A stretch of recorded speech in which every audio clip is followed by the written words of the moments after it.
Hey guys and girls, thanks for checking out Scotty's Hobbies. Today we're going to be changing the oil on a 2020 Toyota Camry hybrid with a 2.5 liter engine in it.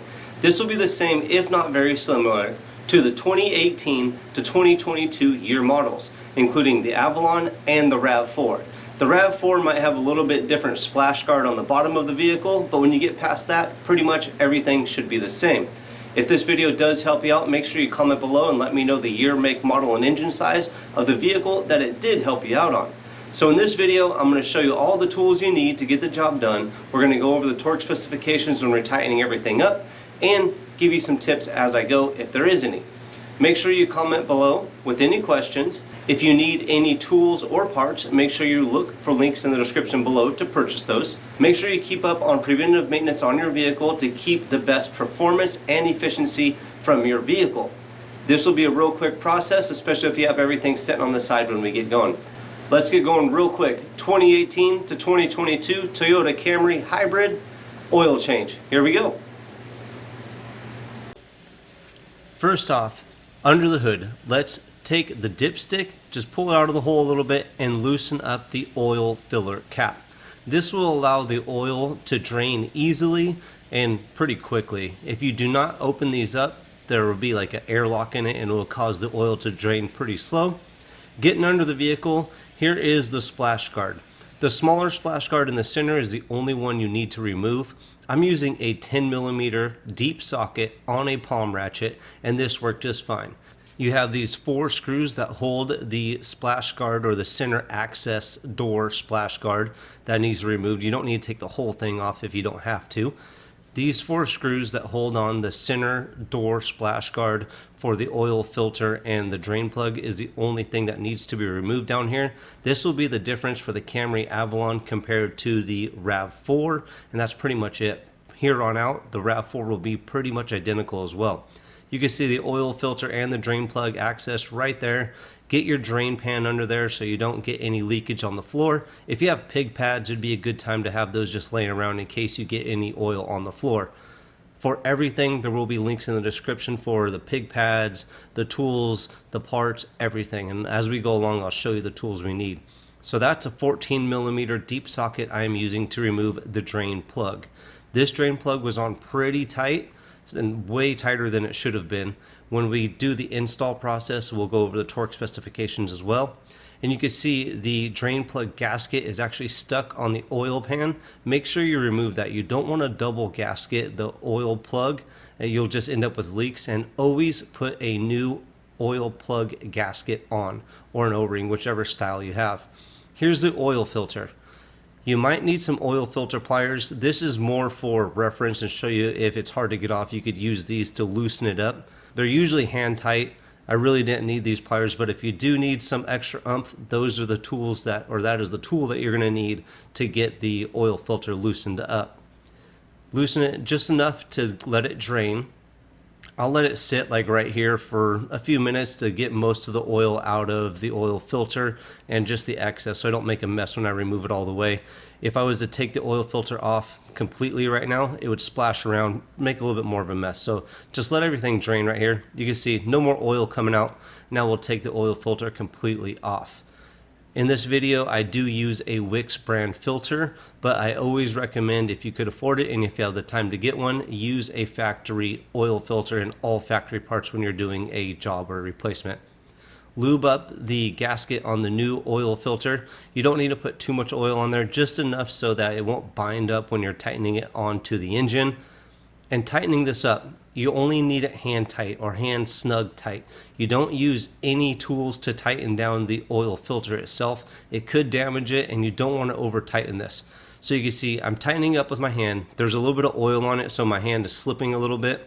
I like to get a towel and tighten it up with the towel. This also dries all the oil off of the filter itself and my glove. So I'll tighten it up with the towel as much as I can, and then I'll double check it with my hand without the towel on there. So you can see right here, I am able to turn it just a little bit more now that everything's dry and I could get a good grip. And that's it. Don't go any tighter than this. Do your best not to cross thread this, but when you get everything going, when you add the oil, you always want to start it up and make sure you don't have oil coming out. We'll cover that in a minute. Clean off your drain plug. get your new gasket. Always use a new gasket, like I said. I have a little bag that I bought online. I think it came with 10 or 15 gaskets in it. So every time I do a oil change on a Toyota, it's darn near the same. So it's that bag is almost gone. I'm going to have to get a new one pretty soon. There'll be a link in the description for that as well. Using a 1/4 inch torque wrench, I'm going to tighten this drain plug to 9 foot-pounds. I'm using a inch-pounds torque wrench, so you just convert that 9 times 12, and that's how you come up with your inch-pounds, but 9 foot-pounds is what it takes to tighten this up. I have a 1-gallon water bottle that I cut the top off of to make a funnel when I'm doing oil changes. It actually fits perfectly in the hole and holds the funnel vertically, so I don't have to use 2 hands to do this. The oil that I'm using on this vehicle is a 016 oil. It was kind of hard to find, but we did find it, and you could use other oil. If you do end up using a different oil weight, let me know below and your reasoning behind it. So this vehicle takes 4.7 quarts of oil, almost 5 quarts of oil. Tighten up the filler cap, double check under the car, make sure nothing was leaking out right now. So this would be one way to check, make sure you don't have any leaks. And we don't have that access door on the bottom back on yet. Make sure you push in the dipstick and start the vehicle up. After you start the vehicle up, while it's running, look under the car, make sure you don't have any oil leaking. If you do, turn the vehicle off and figure out where that oil is coming from and tighten everything up. After you run the vehicle and you make sure there's no oil leaks on the bottom of the vehicle or coming from anywhere, double check the oil level before you go too far. Like I said, 4.7 quarts is what this one takes. This one looks pretty good, so we're gonna go ahead and move forward from here. All we need to do is get that splash guard back on the bottom, that 10mm deep socket that I use. So we're going to use that again on a palm ratchet. Don't want to go too tight. Now back under the car with the 10mm screws, we're just going to tighten these up to German torque specs. I know this is an Asian import, but we're going to German torque specs of Guten tight on this. So don't go too tight, just a little oomph. The palm ratchet makes it so you don't over tighten this. That's why I really like using the palm ratchet. So oil change is pretty much done. Now all we have left to do is to reset the maintenance required light on the dash. So let's get in the cab of the car, shut the door. Doing this procedure, I did it with the vehicle on, or the hybrid battery was on, it was ready. I could just put it in drive. Usually to reset the maintenance required light, the vehicle has to be key on, engine off to do this procedure, but it didn't matter in this case. So on the steering wheel, hit the back arrow and that will take you into vehicle settings. So once you get into vehicle settings, scroll down to scheduled maintenance and click OK. Using the buttons on the left side of the steering wheel, you're going to do all this. Now once you are in scheduled maintenance, now you will have reset data or reset data, however you want to say it. Now scroll to yes and click OK on the steering wheel. Now that resets the light or the vehicle maintenance required reminder on the dash.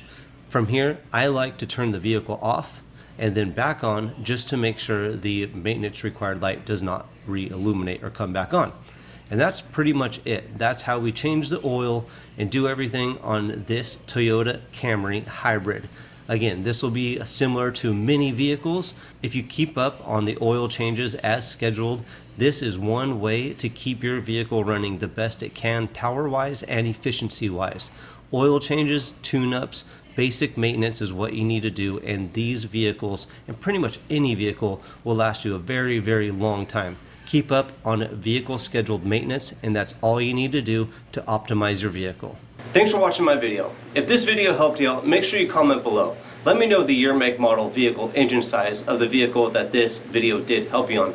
If you have any questions, again, comment below. I'll get back to you as soon as I can. And like, subscribe, and share. Tell everybody about Scotty's Hobbies, please. That really helps me out. And I'll see you on the next, hopefully helpful video.